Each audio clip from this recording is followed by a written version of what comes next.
Carl and Brendan here from Brrraaains A Head-Banging Life, gbhbl.com for short. If you watched last week, you'll know Brendan did a battle reaction choice that was simply spectacular. I said it couldn't be beating, and it created a myriad of emotions in me. It was simply wonderful. Go back and check out that video if you want to see it. It's a long one, but it's well worth checking out. It's certainly well worth checking out the track and the album overall. However, during that track, he inspired me, as he often does, to change my next choice. And this is what came up. And what I was thinking was, during that video, I was thinking about the whole recommendations thing and how I don't always take it very well. And like, people would tell me certain things, check this out, and I'm like, yeah, will. And I just never get around to it. And something forces me often to do it are either track by tracks or reaction battles are two good things to do it. My wife forced me to listen to this what I'm about to choose. We've seen the title, so you know what it is. But it was for track by track. And she kept telling me, oh, it's beautiful, it's this, it's that, whatever, and it's really emotional. And I'm like, yeah, don't worry, I'll get to it. Eventually it came about. She was like, I'm choosing for a track by track.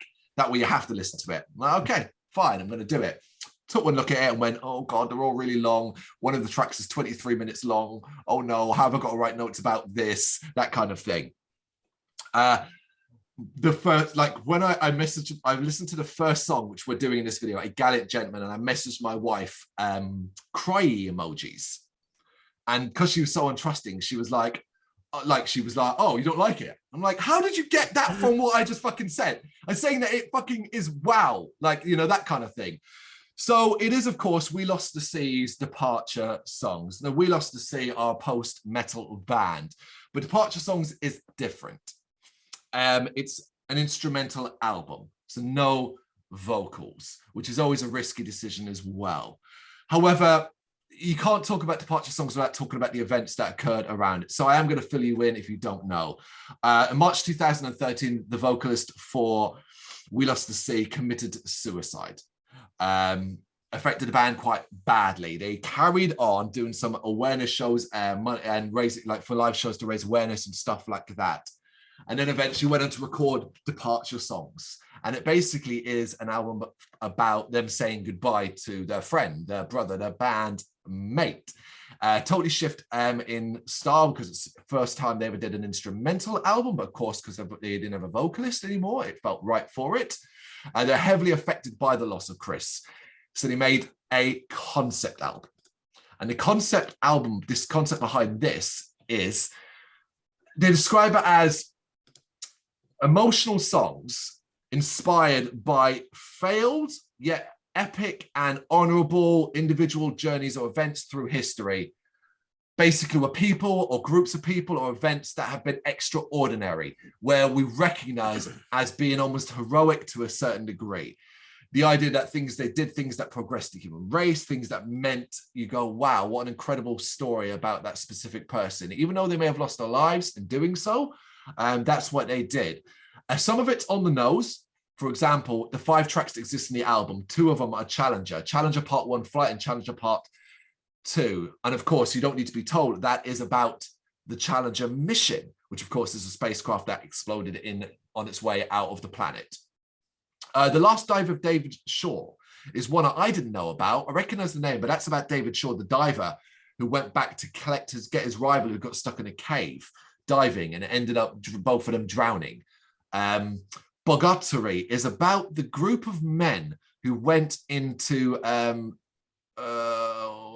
what's that Russian nuclear station that went Chernobyl, went into Chernobyl to try and stop after the reactor got meltdown. It had to open up some sluice gates and very heavily radioactive water, and basically it was called a suicide mission, and this group of men that went to do that. So wow, do you know what I mean? That, and of course the track we're going to do, a Gallant gentleman, which is about Lawrence Oates, Captain Oates. You probably know the famous quote about Captain Oates, but if you don't know, Antarctic explorer, died of hypothermia during the Terra Nova expedition. They had gone to be the first to be to the pole, but had been beaten there anyway. So, but on the way back, they ran into a lot of trouble. His thing is seen as an act of self-sacrifice after his frostbite and gangrene had kind of made him almost next to useless. He walked off into the snow to give his companions a chance to survive, because if he wasn't there, they wouldn't be trying to save him.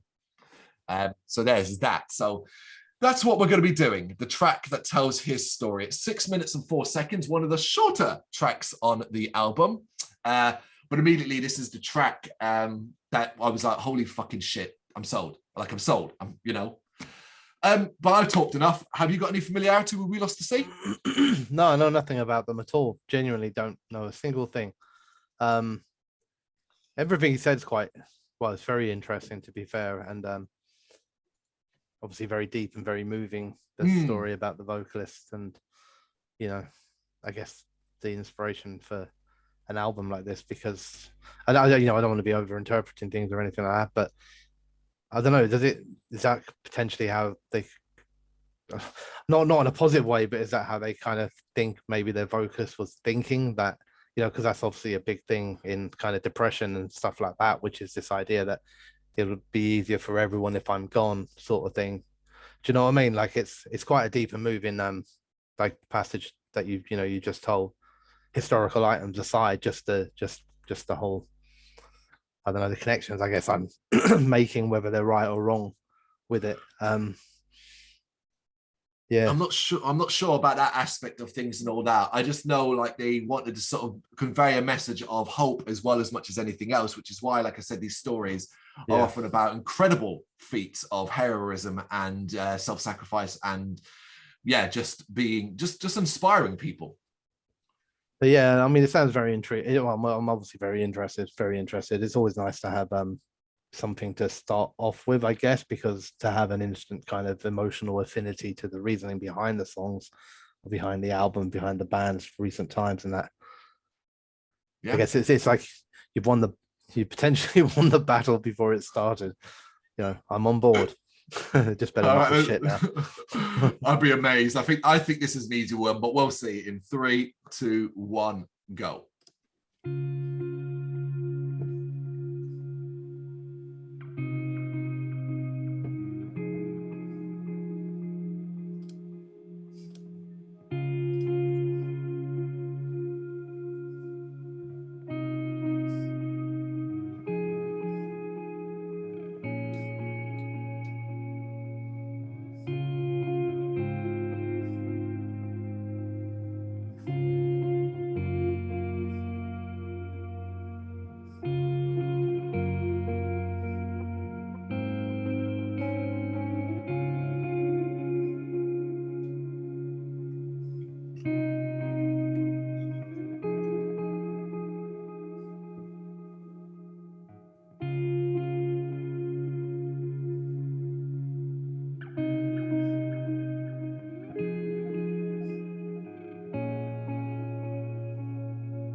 And that's a Gallant Gentleman. So for people who don't know, it should be noted the title comes from the fact that that's written on the cross that bears an inscription to do with him, where his body was last, well, where he was last kind of where he's presumed to have died, because his body's never been found, obviously. I think it's super important as well to note the people. I think one of the parts of this album that's really special, and this track in that, is that you're supposed to almost picture the journey that's being told. You'll find that through other songs as well, through sound effects and noises and elements like that. I wonder if you picked up on that through this. I mean, I picked up on quite a lot, I think. Yeah. I feel like I felt very emotional throughout it. Very, very emotional. I felt very sad. Yeah. And I know it's I know the whole point, the Gallant sort of part of it is also meant to be kind of optimistic, I guess, in a way. Like it's, it is sad. Of course it's sad, but I guess it's, I don't know, there's meant to be some sort of ray of light in it. But I didn't, on the first listen, I didn't get the ray of light so much. I feel thoroughly sad. I won't lie, I genuinely, there were points where I tell you what I found myself doing. I wasn't forcing myself to do it, but I did kind of think about it. So at the beginning of the song, I was trying to picture what it would have been like for Lawrence Oates walking off, in the freezing cold kind of conditions, or probably not walking, but stumbling, dragging off, his ass, possibly, with tears sort of frozen to his face, in the dark, just walking off until he couldn't walk any further. And then that, with that kind of soundtrack to my imagination to a degree, okay. I felt very, very sad. And I had to stop trying to, I had to kind of rein in my imagination to try and stop picturing it. Otherwise, we might have had to stop the video so I could go and like dry my eyes and get a tissue and things like that, because I was genuinely feeling very, very emotional and very, very sad. It's very beautiful. It is amazingly beautiful. It really is, like, but in a sad way. I think maybe on a couple of listens when it wasn't like an initial impact sort of feelings, that I might maybe pick out, more optimistic sort of threads, near the end. The choir at the end, obviously gorgeous, subtle and gorgeous. And in a way that made it more sad for me, because I think I was flicking through some of the comments to see what the kind of reaction to this song had been, and it was beautiful. It was lovely, actually. Even just reading the comments, it was lovely to see that everyone was kind of feeling the same sort of, effect, and no one was kind of just, I don't know, rubbishing it or anything like that. They were all like, "Oh shit, man, I'm crying, I'm speechless." And then I read a comment where somebody said, like, they kind of imagined the choir section at the end as like the sound that Lawrence Oates heard as heaven opened to like invite him in, and then it started doing it, and I was like, I got to stop reading this shit, man. What the fuck? It's killing me now. I really liked it. Do you know, in a weird way, I was quite surprised. So obviously, again, in this sort of post environment, it's subtle, and I love the subtlety of it. That's very, very brilliant, and that's what makes it beautiful. Because if you try and speed it up or you try and go too much or anything, like, you can kind of lose the sentimentality out of it. Of course, I really enjoyed the little gentle kind of piano melody that started coming in the background. Very much enjoyed that. I was quite surprised in a way when it picked up, because I was thinking by then that I don't think it will, and it would have been okay if it didn't. Actually, I don't think I would have got bored or anything like that. Although it was cool that it did. I thought, it's just a beautiful track. It is. I found it immensely emotional. I feel very, very sad, because of obviously what you told me about We Lost the Sea at the beginning as well. I found myself thinking about the front man, even though I don't know anything about the band or the front man. I found myself thinking about the Black Dahlia murder. I found myself just like, kind of, I don't know, taking it all in, and just thinking about a lot of the stuff like that you said about this song, but also about the history behind this historical event, and then more recent real life kind of events that, like, I'm also I'm more aware of. And then with that music playing in the background, it was amazingly emotional.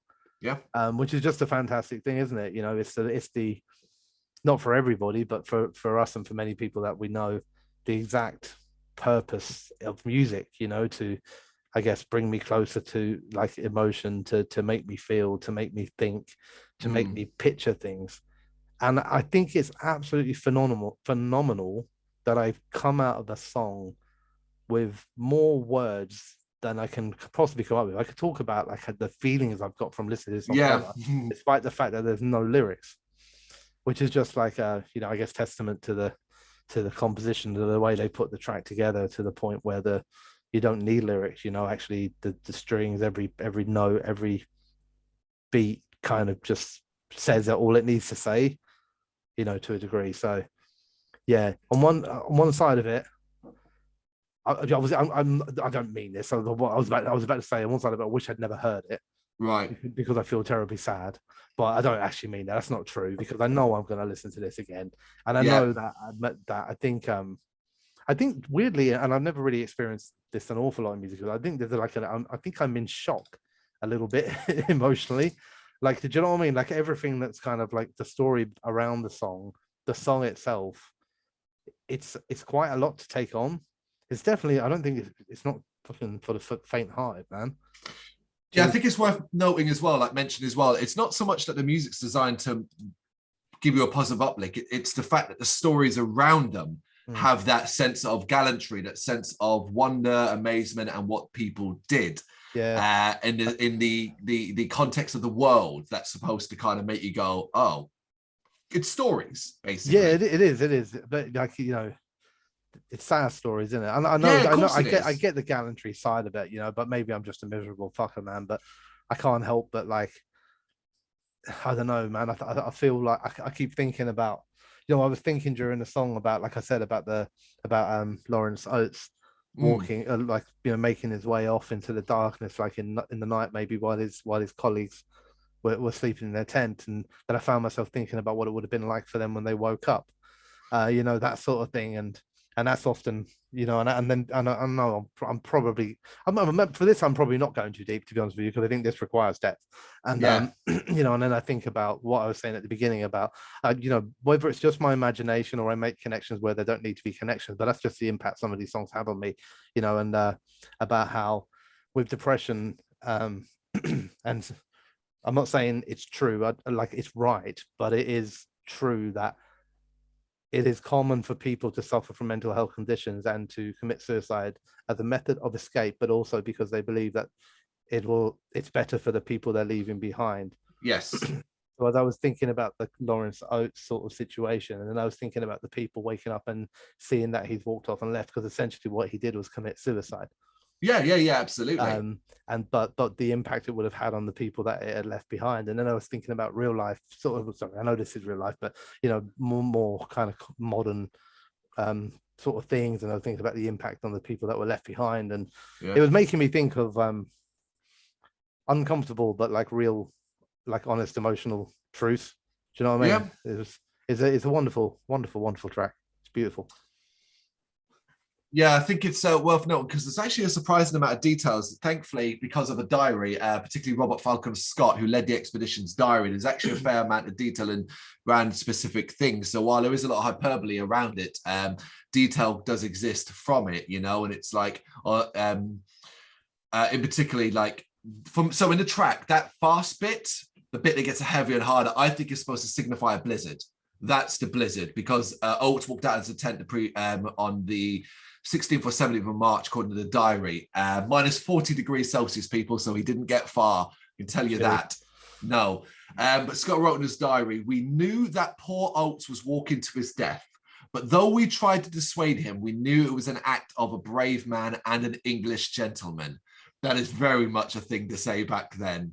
And according to Scott's diary, as Oates left the tent, he said, I'm just going outside and maybe some time. So he certainly knew exactly what he was doing in regards to that. Incredible final line. If you're going to say something as you go to your death, you're going to make sure it's memorable. And that's fucking memorable. Yeah, that does a good job, isn't it? I'm going to have that one. I want to see if, hopefully I'm still of sound mind, and I'm going to try and use something like that. Yeah, the thing is that the album overall, I found this very pretty, very emotional and so on, but like weirdly enough, there were later tracks, other tracks that affected me more. The Dive of David Shaw, for example, uses part of his last ever recording. So that's pretty fucked up. And Challenger, because Challenger's in my life. Challenger is something modern, so to speak, an 80s disaster. It's definitely got a lot more.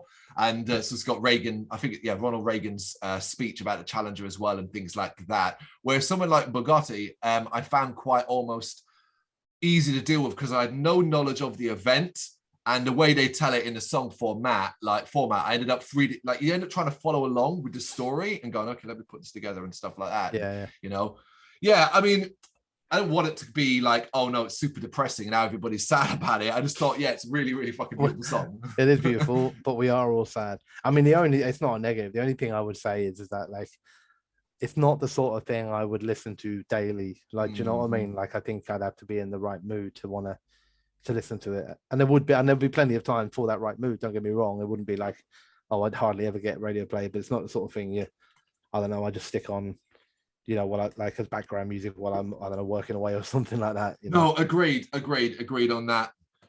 So I take it this is a win then. Oh yeah, absolutely. Yeah. My next one will have to be harder then. All right. What do you think? Got any thoughts, Snit? You know what to do? Drop them in the comments. Thank you very much for watching. You can check us out on gbhbl.com as well as on Facebook, Instagram, Twitter and Tumblr. Go to Patreon and help us out over there. That's patreon.com/gbhbl, as well as Big Cartel, where you can find some of our merchandise. We have a podcast running on SoundCloud and Apple Podcasts. And of course, if you like this video, do us a favour, hit the subscribe button and help the channel grow. Games, horror and heavy metal. What else is life for?